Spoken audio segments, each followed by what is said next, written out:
so that we have children being taken care of. Seneta ma Kisumu Ngire Tom Ojienda ne otimo romo makanyakla mabende noromo gi councillors 80 machon ma kaunti ma Kisumu.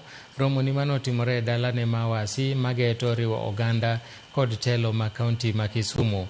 Seneta Ojienda nojiwo ber ma tudruok ma jotelo ka bende wacho ni winjruok dhi nyime mar neno kaka kaunti no biro bedo.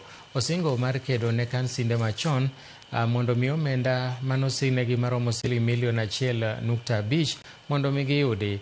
Ojienda nochulo ne councillors machon go ma kaunti ma Kisumu manochopo romono omenda mag okumba mar thieth ma SHA kokwayo jatend piny William Ruto mondo ne ni kansinde go machon go oyudo sir. Mondo wang'ere gi councillors mondo wawach weche mag dongruok ma Kisumu County.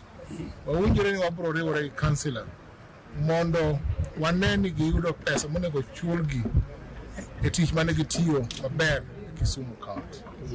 Wabiro riwore gi sirikal kokalo kuom President William Ruto mondo wasir weche mag councillor mabiro biro e parliament wa ne ni ochulgi pesgi mabiro ng'iyo welfare margi gi ngima margi bang' retirement itiyo matek ne jopiny.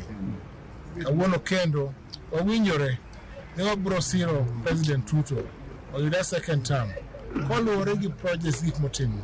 Wasebedo kwa bando 1.5 million. Wasebedo kiny gi kiny mara nobedo approved mara ni kama. Omiyo wabedo kawuono kendo wawuoyo kendo miyo wa proper way forward kaka wadhi timo. Mar ariyo, agone erokamano kuom neno plight mar councillors mochulo nwa SHA everybody manobiro kata mantie gote. Mochung' ne kedo gi mibadhi EACC ochako